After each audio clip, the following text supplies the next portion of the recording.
मागील भागात आपण पाहिले, अनघा संतापाने झोपली.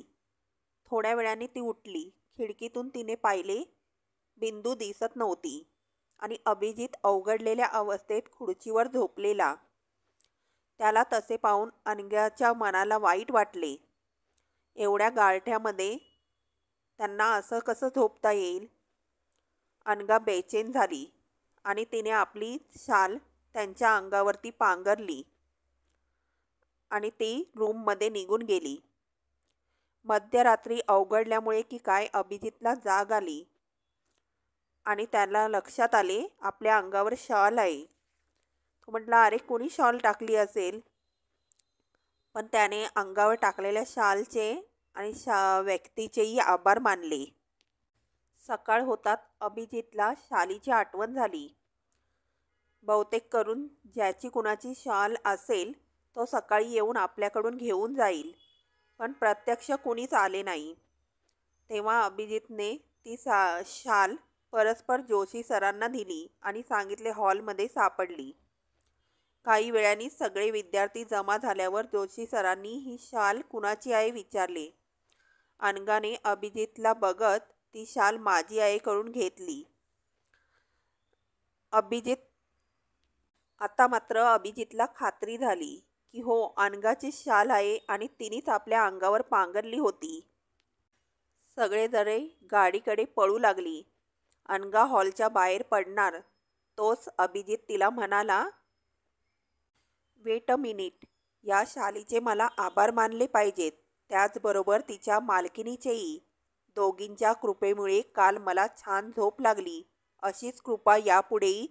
बोलणे अर्धवट सोडून अभिजित निघून गेला आणि अनघा त्याच्या पाठमोऱ्या आकृतीकडे पाहत राहिली. तिला हसू आले. बसमध्ये शीलाने अनघाला कडेची जागा दिली.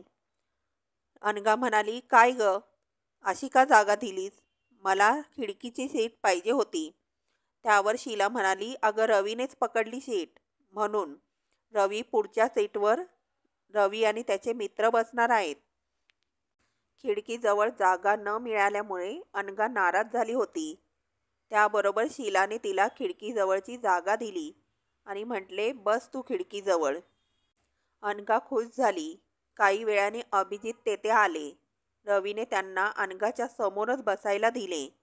त्यावर शीला कोपराने ढोसत अनघाला हळूच म्हणाली, समजले आता मी तुला खिडकी का दिली?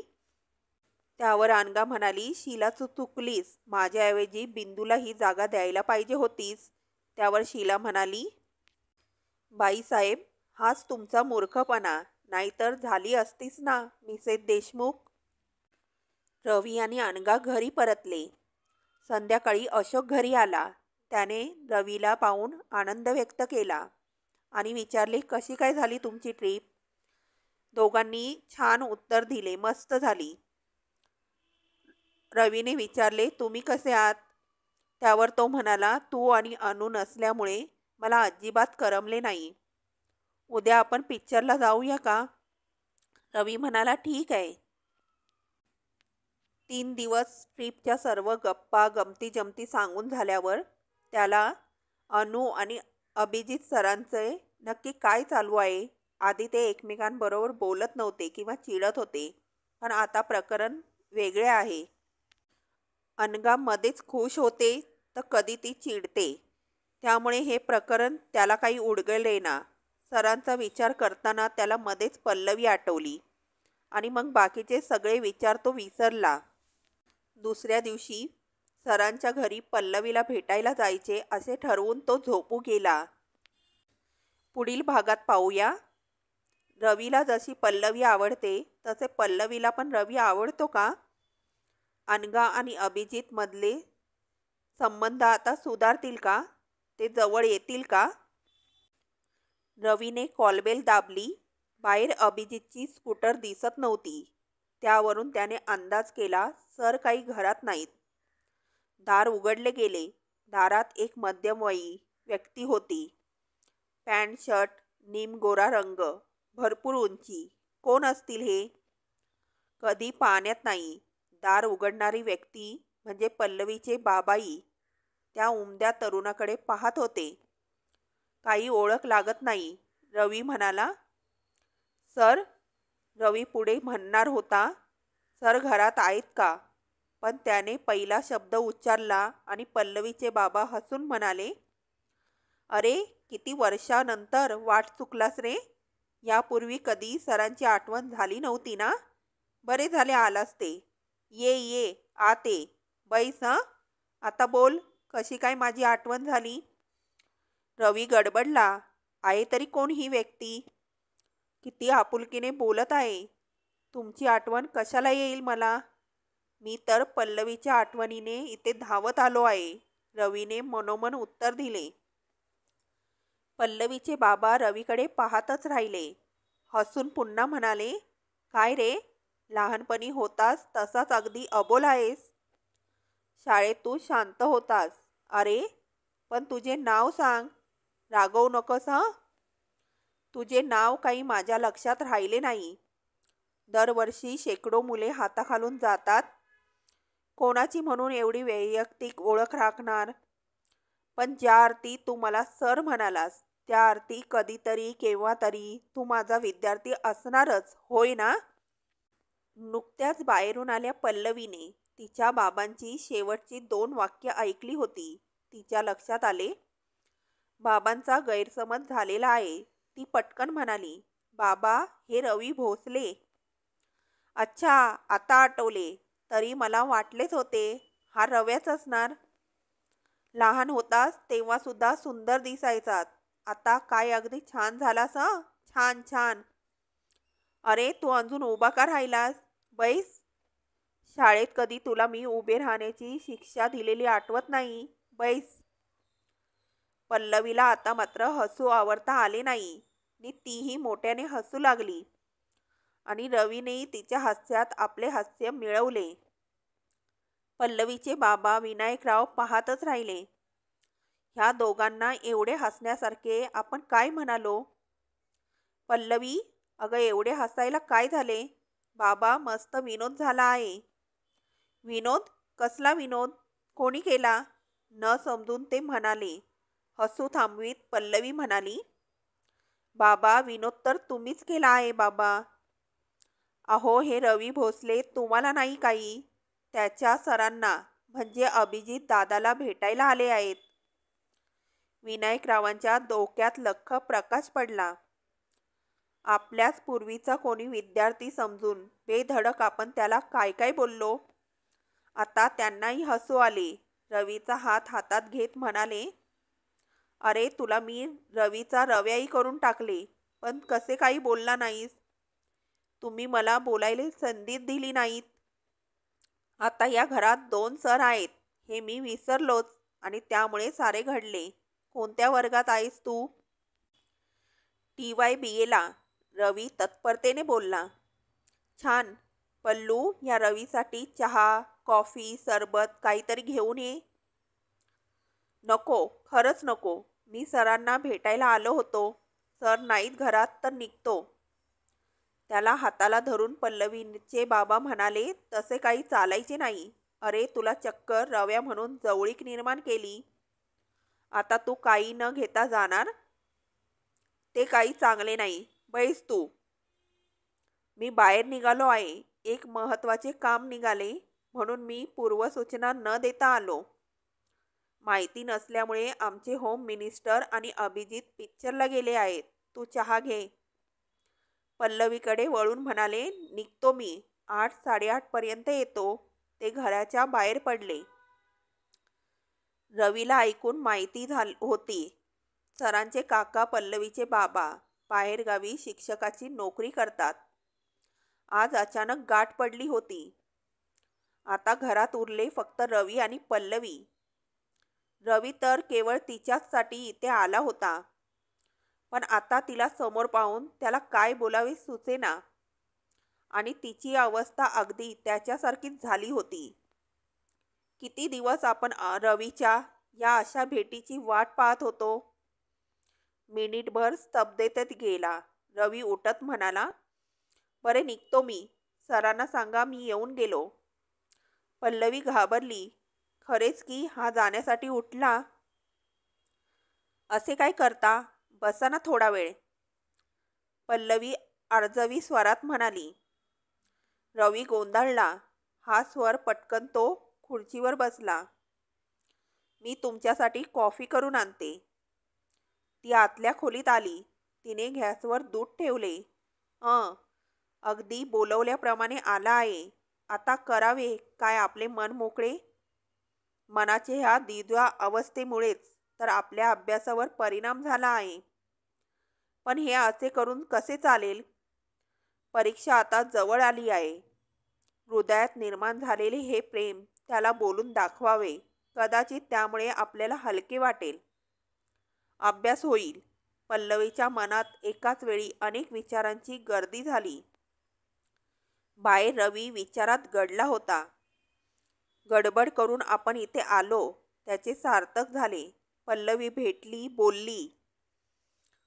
पल्लवी कॉफीचे पेले घेऊन बाहेर आली.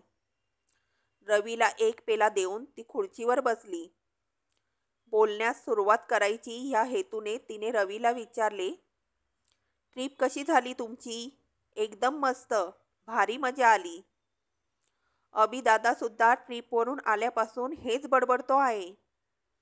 आता काय कॉलेजचे सर्व कार्यक्रम संपले आहेत. आता राहिली महत्त्वाची परीक्षा. आता अभ्यासाला लागले पाहिजे. रवीने विषय वाढवला. अभ्यासाचा विषय निघताच पल्लवी गंभीर झाली. हा मारे परीक्षेची तयारी करणार आणि मी त्याचा जप करीत बसणार, ते काही नाही. आता हा कोंडमारा असह्य होत आहे. हीच संधी आहे. पुन्हा अशी निवांत भेट थोडीच होणार. पल्लवी एकदम गप्प झाली. रवीने नजर उचलून तिच्याकडे पाहिले. अरे, हिला एवढे गंभीर व्हायला काय झाले. कसला एवढा विचार करते आहे. अशा प्रकारे बोलणे खंडित करणे योग्य नाही. रवी मनाशीच म्हणाला. तुमचा अभ्यास जोरात चालू असणार. तुम्ही काय मेडिकलचे विद्यार्थी. आमच्यासारखा थोडा तुमचा अभ्यास हसत खेळत होणार. खरे सांगू तुम्हाला, सध्या माझा बिलकुल अभ्यास होत नाही आणि यापुढे बहुतेक होणारही नाही. अजिबात मूड नाही. पल्लवीच्या डोळ्यात पाणी तरळले. तिच्याकडे पाहणारा रवी सावध झाला. अभ्यास का होत नाही याचे कारण नाही सांगितले. नाही म्हणजे सांगण्यासारखे असेल तर. मी सध्या आजारी आहे. काय म्हणालास. होय हो, अगदी खरे सांगते आहे. रवी पल्लवीकडे पाहतच राहिला. ही काय बडबडते आहे. एवढी टवटवीत. पल्लवी, तिला कसला आजार झाला आहे. कसला आजार. औषधे चालू आहेत ना. एखाद्या चांगल्या डॉक्टरकडून व्यवस्थित तपासून घ्या. रवीने एकापाठोपाठ एक प्रश्न केले. त्याच्या सर्व प्रश्नांवर पल्लवीने नकारार्थी मान हलवली आणि ते पाहून रवी दिडमुख झाला. तिच्या स्वतःची काळजीच नाही. तिला स्वतःची काळजीच नाही काय. निदान दुसऱ्यांदा तरी विचार करावा की नाही. आई वडिलांची एकुलती एक मुलगी, सरांची लाडकी बहीण आणि माझे एक सुंदर स्वप्न. रवीला राग आला. नकळत तो मोठानेच म्हणाला, का तुम्ही अजून औषधे घेतली नाहीत. स्वतःसाठी नाही, निदान आई वडिलांसाठी तरी. होय, पण मी अजून हे कोणालाच सांगितले नाही. आता प्रथमच तुम्हाला बोलते. कारण. रवीच्या डोक्यात एकदम प्रकाश पडला. तो तिला विश्वासात घेत म्हणाला, तुम्ही मुळीच घाबरू नका. आमचे नाना अगदी निष्णात डॉक्टर आहेत. मी स्वतः तुम्हाला त्यांच्याकडे घेऊन जाईल.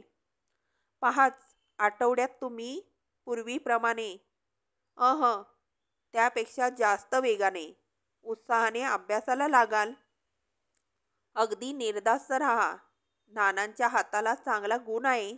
अहो, त्यांचे पेशंट तर त्यांना अक्षरशः देव मानतात, देव. कधी जाऊयात नानांकडे. त्याच्या बोलण्याने पल्लवीचा गंभीरतेचा पडदा केव्हाच गळून पडला होता. ती मनापासून खळखळून हसू लागली. रवी तिच्याकडे पाहत राहिला. हिला हसायला काय झाले. हो, नानांना आपण देवाची उपमा दिली म्हणून ही हसत असेल. तुम्ही मेडिकलची बुद्धिवादी माणसे. देवावर कुठला तुमचा विश्वास.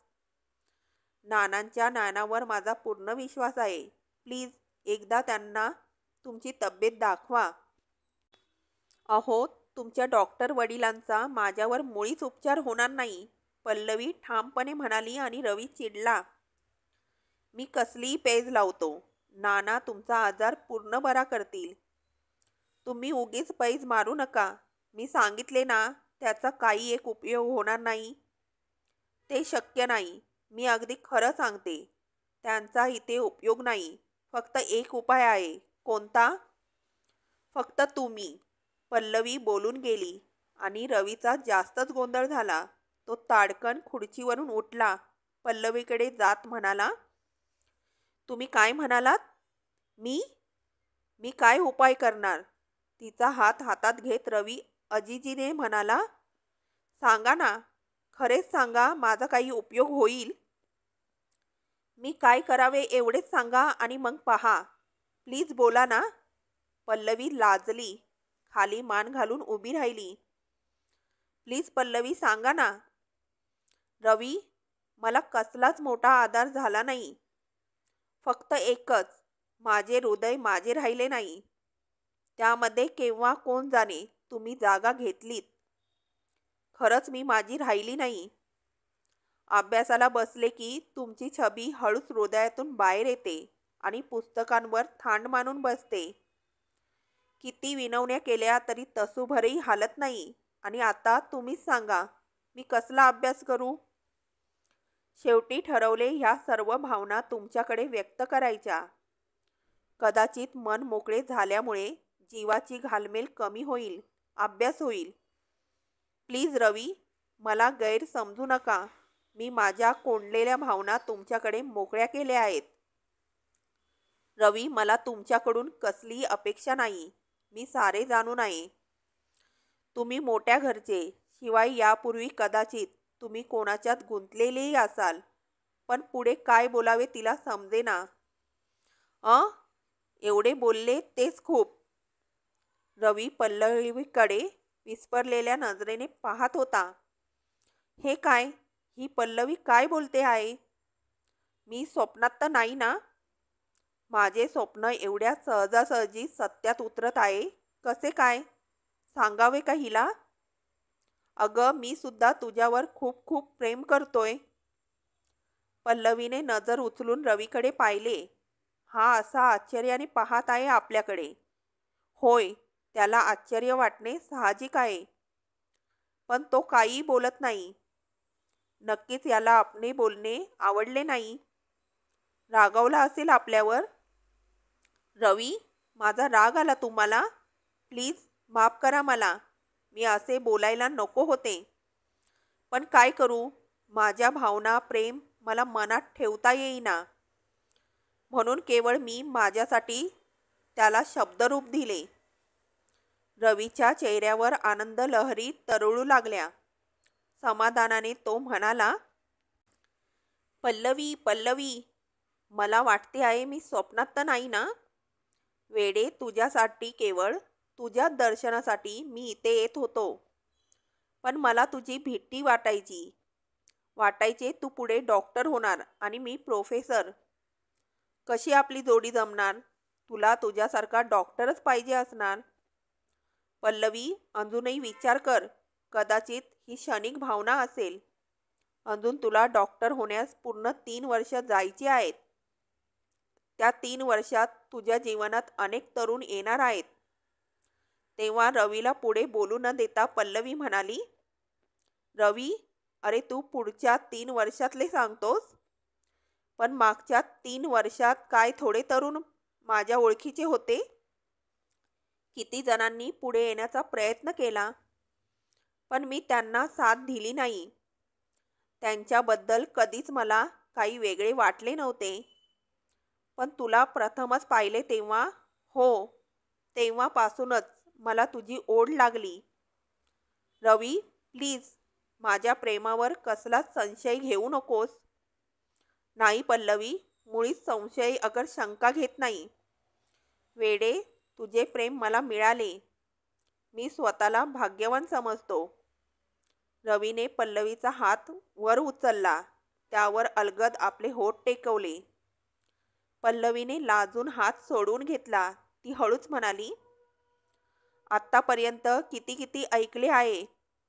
प्रेमाचा मार्ग हा काट्याकुट्यांनी भरलेला असतो. दरी, ओढा, हिमालयपर्यंत, साता समुद्र वगैरे वगैरे. एवढा कठीण असतो. रवी, मी किती सुदैवी. मला माझे प्रेम कसे अलगद चटकन मिळाले. रवी, खरंच आपण भाग्यवान आहोत. रवी, मला वाटते आपल्या दोघांची परीक्षा होईपर्यंत हे गुपित गुपितच राहावे. पल्लवी, आता आपल्या दोघांच्याही परीक्षा जवळ आल्या आहेत, तेव्हा फक्त अभ्यास. हो, पण रवी, तू आठवड्यातून दर रविवारी 5 मिनिटांसाठी इथे येत जा. मला दर्शन देण्यासाठी, अभ्यासाला स्फूर्ती देण्यासाठी. येणार ना? हो बाईसाहेब, आज्ञा मंजूर. आता तरी होईल ना अभ्यास? मी सांगून तुला पटणार नाही.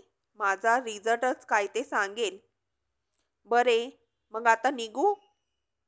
रविवारी ठरल्याप्रमाणे आपल्या भेटीसाठी येतो. रवीने स्कूटर स्टार्ट केली. पल्लवीचा आवाज त्याच्या कानावर आला. सावकाश हा,